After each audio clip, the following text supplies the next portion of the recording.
Halo, selamat datang. Selamat pagi, siang, sore, dan malam dimanapun Anda berada. Di sini kami dari kelompok Kenjipitan, kami akan mendemonstrasikan hasil project POS atau Point of Sales dari toko Rukun Jaya yang kami buat. Di sini untuk halaman pertama hanya ada halaman login saja. Seperti biasa, karena untuk keamanan dan untuk passwordnya juga udah di hash by crypt. Dan di sini tanpa register karena dari kebutuhan owner belum ada kebutuhan untuk membedakan role antara karyawan dan juga owner. Di sini kita akan login sebagai administrator atau username-nya dengan username admin.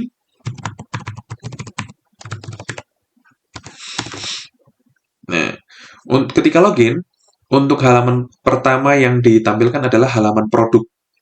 Karena halaman produk ini yang menjadi krusial untuk kebutuhan informasi antara nama produk, lokasi produk, lalu kebutuhan-kebutuhan untuk tambah produk, edit produk maupun hapus produk. Di sini untuk tambah produknya, semua validasi sudah berjalan, apa saja kolom-kolom yang diperlukan untuk diisi. Di sini hanya ada produk name, brand, buy, dan sell price. Namun, akan ada perbedaan kondisi ketika ketika kita perlu menambahkan stoknya, karena stoknya misalkan ada, kita menambahkan 10. Kita sudah menginputkan requirement kolomnya.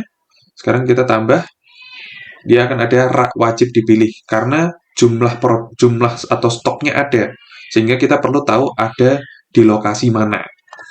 Misalkan di A3. Di sini sudah sangat mudah karena di sini yang tampil hanyalah lokasi-lokasi atau kode-kode lokasi yang tersedia saja atau tidak ada barang di dalamnya. Kita tambah, sudah berhasil dan sudah masuk. Sini kita juga bisa edit. Lalu di sini kita juga bisa hapus. Kita contohnya hapus data dummy ini.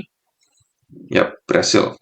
Sebetulnya teknisnya lebih ke dinonaktifkan karena kenapa tidak benar-benar dihapus di database? Karena perlu untuk pencatatan nanti ketika di bagian kasir dan juga laporan. Lalu next kita ke bagian menu selanjutnya, yaitu di bagian denah. Di bagian denah sederhana saja, di sini hanya menampilkan denah dari toko Rukun Jaya. Jadi di sini sudah ada gambaran, di sini bagian pintu masuk, di sini kasirnya, dan di sini adalah lemari-lemarinya atau kolom-kolomnya.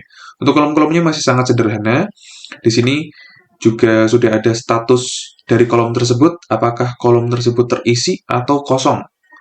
Seperti itu. Sehingga ketika dari kasir, kebutuhannya ada untuk produk tertentu, untuk lokasinya bisa lihat di produk tadi, misalkan pel microfiber di D3. Tinggal lihat di denah, dari kasir, D3 di sebelah mana? Oh, di sebelah sini, berarti tinggal masuk ke sini. Nah, lalu selanjutnya adalah menu kasir. Di menu kasir, ini hanya berfungsi untuk mencatat transaksi. Jadi tidak ada melakukan pembayaran secara langsung di sistem, sehingga pembayaran hanya dilakukan secara offline atau di luar dari sistem ini. Di sini kita bisa search produknya, misalkan tadi pel microfiber ya. Kita tulis pel aja. Di sini udah masuk, kita bisa langsung tambah, dan di sini juga langsung muncul ketika kita hover ke sini, itu bisa langsung muncul detailnya. Di sini ada tombol hapus, ada harganya tampil, jumlahnya kita bisa adjust, diskon nominalnya juga bisa kita adjust, dan sudah ada catatan diskon maksimalnya.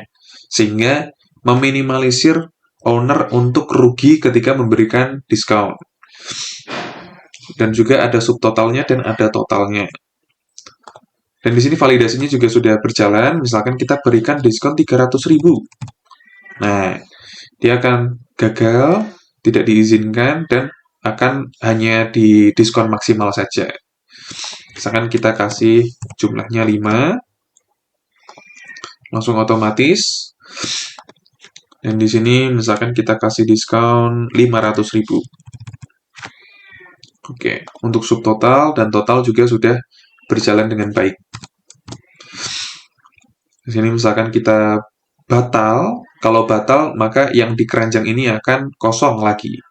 Kita contoh batal, ya batalkan, berhasil. Keranjangnya jadi kosong lagi. Sekarang kita coba yang kita mau bayar. Di sini bayar adalah kondisinya secara offline itu dari customer sudah membayar secara langsung.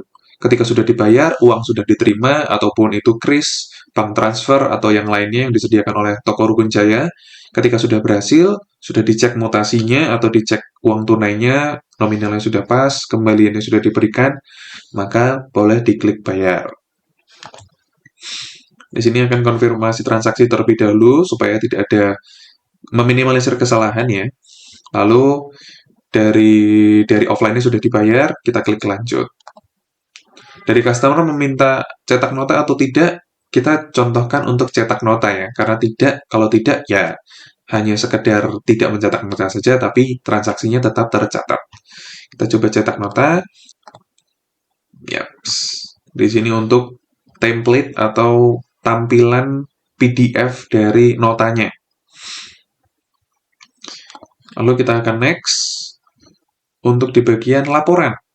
Di laporan ini sederhana sekali. Untuk periode laporan ini akan di-download dalam bentuk PDF.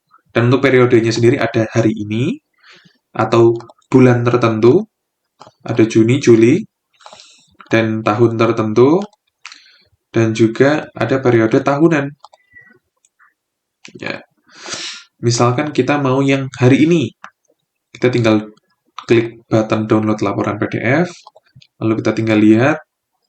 Di sini akan tampil total transaksinya, total omsetnya, total profitnya, tanggal transaksinya, lalu detail transaksinya atau detail produknya.